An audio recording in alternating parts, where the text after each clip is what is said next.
What's going on, guys? Today I'm going to talk about different approach to different transformations because the starting point really matters. It is a different approach for a person who starts at 350 pounds plus and a person who is 6 foot, 200 pounds and just wants to burn some body fat and gain some muscle.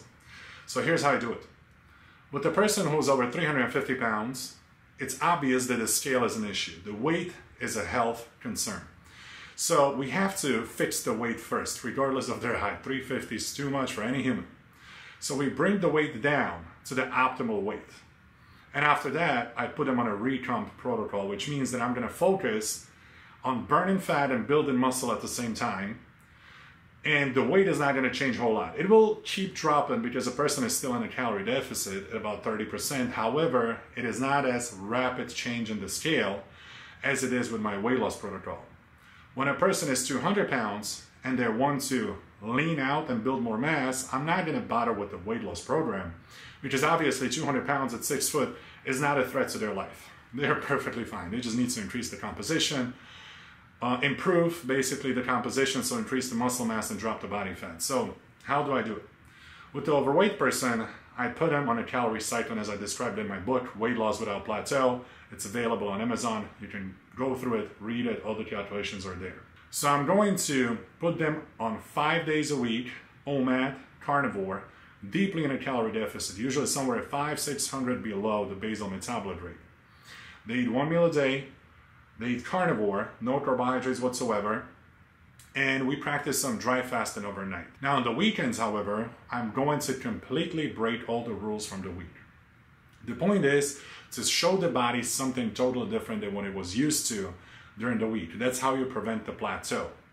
So on the weekends, I have them eat breakfast, lunch, and dinner. Immediately as you wake up, you break the fast, you start eating.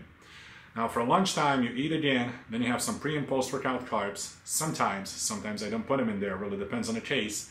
And then you don't do any dry fasting overnight after your dinner. And you practice that over the weekend and you match the calories that you have burned. So you give the body exactly what the body needs during the weekends. So the metabolism is calm, your cortisol is not gonna spike, the body is not gonna be stressed out. And once when you return back to the deficit actually means deficit, so the body will be responding. What happens if you were just OMAD and carnivore in a deep deficit every single day, eventually the body will get adapted and it will stop producing the results. That's the plateau. So in order to prevent that, on the weekends I have to do something absolutely different to the deficit, and that's to match the calories that the body actually burned.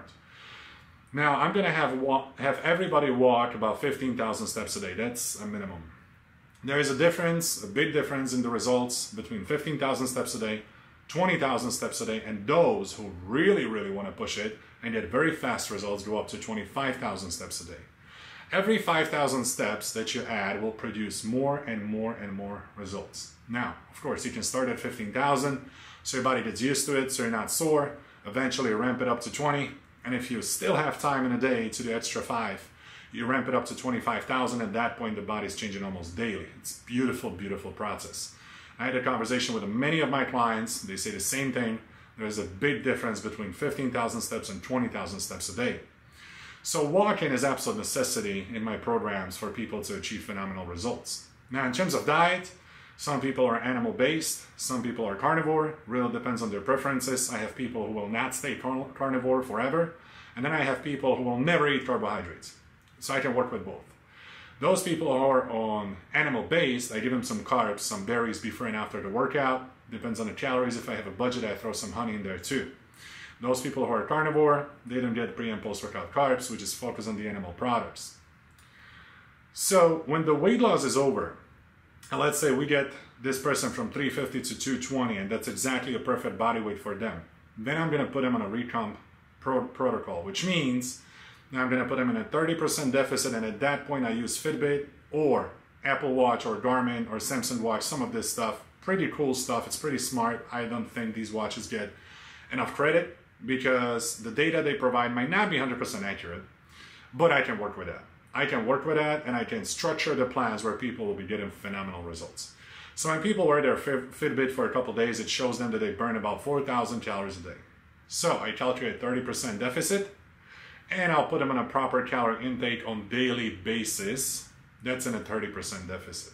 At that point, I usually put some carbs in there before and after the workout, so people are fuller, a little bit more hydrated within the muscles. They are bigger, and it's also, for many, it's a little bit easier diet to stick to long term.